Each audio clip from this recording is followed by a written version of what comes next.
నేను తుంగతుర్తి ఎమ్మెల్యేగా ఈరోజు నాడు పిసిసి ఆదేశానుసారం నేను ఈరోజు ప్రజా సమస్యలు వినడానికి ప్రజాపాలనలో భాగంగా గాంధీ భవన్కి రావడం జరిగింది. కనుక కొంతమంది రకరకాల వాళ్ళ అవసరాల మేరకు నాకు పిటిషన్ ఇవ్వడం జరిగింది. సంబంధిత కలెక్టర్లకు అధికారులకు నేను వాటిని రికమెండ్ చేయడం జరిగింది. అదేవిధంగా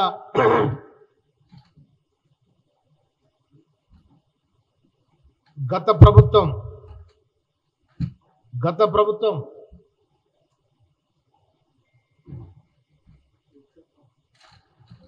ప్రగతి భవన్ అని పేరు పెట్టి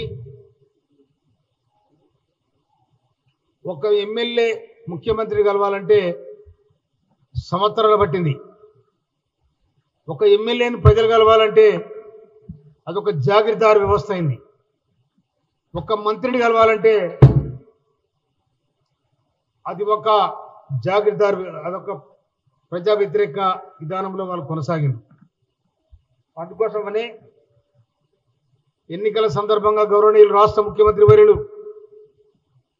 ఇది నేతృత్వ పాలన కాదు, ప్రజాపాలన సాగిస్తాం, ప్రజల చేత ప్రజల కొరకు ఎన్నుకోబడిన ప్రజాపాలన ఇది, ఈ ప్రజల పాలనలో మేము ప్రజలకు జవాబుదారీతనంగా ఉంటామని చెప్పి ఆనాడు ప్రకటించడం జరిగింది. దాంట్లో భాగంగానే ఇది ఒక గడిలాగా నిర్మించుకున్న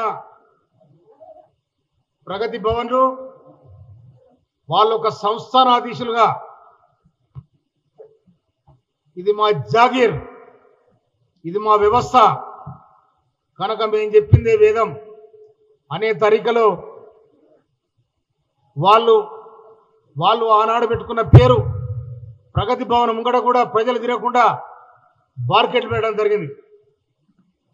కానీ రాష్ట్ర ముఖ్యమంత్రి వర్యులు గౌరవ ముఖ్యమంత్రి రేవంత్ రెడ్డి గారు ప్రమాణ స్వీకారం చేసి 7 తారీఖు నాడు లాల్ బహదూర్ స్టేడియంలో 2023 డిసెంబర్ 7 తారీఖు నాడు లాల్ బహదూర్ స్టేడియంలో లక్షలాది ప్రజల సమక్షంలో ముఖ్యమంత్రిగా మంత్రులు ప్రమాణ స్వీకారం చేసిన తర్వాత వెంటనే ప్రగతి భవన్ ఉన్న గేట్లన్నీ కూడా ఆటంతలయ్యి నడిచిపోయినాయి. దాని పేరు మారింది. అది బ్రిటిష్ వాళ్ళ కబందస్తాలతో మనం తెగిపోయింది. మన స్వాతంత్రం వచ్చింది, మన ప్రభుత్వాన్ని మనం ఏర్పాటు చేసుకున్నాం. ఈ దేశానికి ఏం చేయాలనేప్పుడు ఆనాడు పంచవర్ష ప్రణాళికలు తయారు చేసుకున్నారు. 5 సంవత్సరాల మనము నీటిపారుదల రంగాన్ని డెవలప్ చేసుకోవాలి, పారిశ్రామిక విధానాన్ని డెవలప్ చేసుకోవాలి, వ్యవసాయ రంగాన్ని డెవలప్ చేసుకోవాలి, ఉత్పత్తి రంగాన్ని డెవలప్ చేసుకోవాలి. అంచెలంచెలుగా ఈ దేశాన్ని ముందు వరుసలో నిలబెట్టింది జవహర్లాల్ నెహ్రూ కాంగ్రెస్ పార్టీ.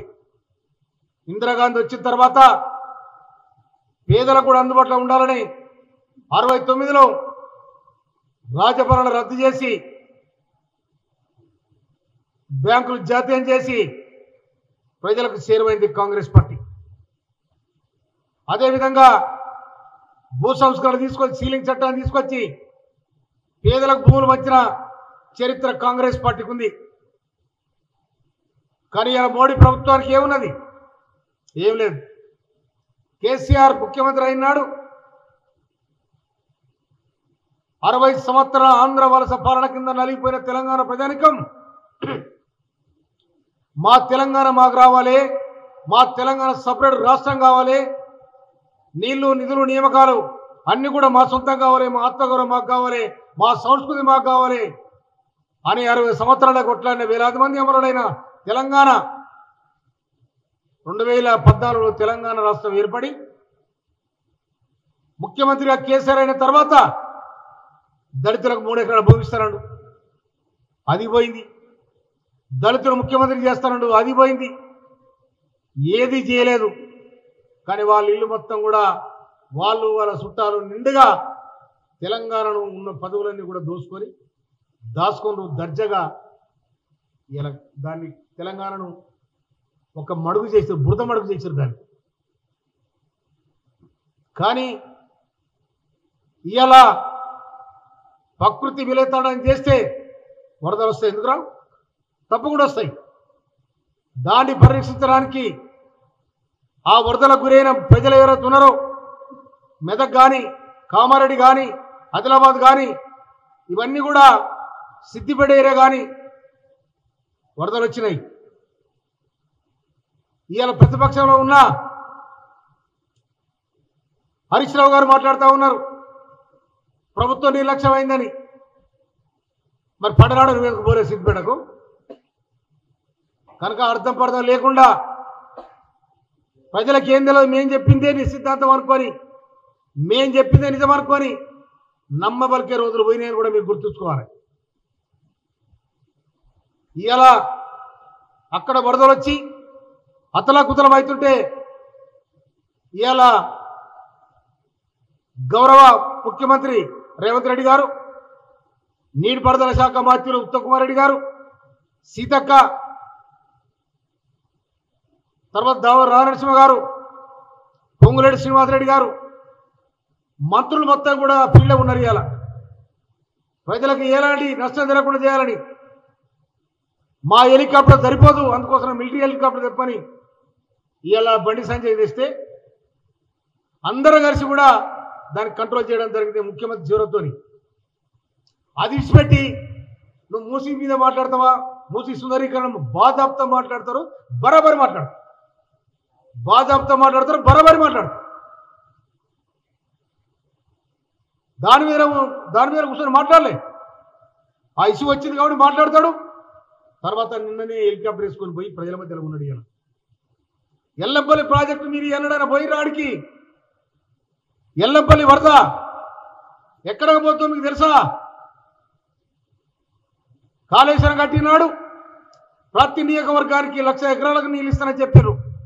నా తుంగతుర్తి నియోజకవర్గానికి కొత్త ఆయకట్టు ఎంత చెప్పాలి మీరు. ఒక్క గుట్ట ఆయకట్టు కాలే మీ ద్వారా, కొత్త ఆయకట్టు రాలే. కనుక మీరు చెప్పేయని అబద్ధపు మాటలు, ఆచరణ సాధ్యం కాని మాటలు, ఈ విధంగా తెలంగాణను వేలాది మంది కొట్లాడి తెచ్చుకున్న తెలంగాణలో మీరు మంత్రులు అయినరు, ముఖ్యమంత్రి అయినరు. కానీ ప్రజలకు ఏమరిగింది? ఏం చేసింది మీరు? కాళేశ్వరం అందరూ కూలిపోయిందా? మీకు మీరు అంతరాత్మ చేసుకోండి, అంతరాత్మ పరిశీలన చేసుకోండి. ఎక్కడ ఆనాడు కీర్తి చేసులు గౌరవనీయులు ఆనాడు హోమ్ మినిస్టర్గా ఉండే నాయనరసింహారెడ్డి గారు, ఆయన అంటుండే కాకతీయ కమిషన్, కాళేశ్వర కమిషన్ అంటుండే. అందుకనే సెకండ్ టైం ఆయన దగ్గర వీళ్ళు Kakatiya commission, mission Kakatiya, commission Kakatiya అంటుండే ఆయన. కనుక ఆనాడు దానికి నామకరణం చేసిండ్రు, అది మీరు సాధ్యం చేసిండ్రు. అందుకోసం కాంగ్రెస్ పార్టీ మేము ఇవాళ నియోజకవర్గంలో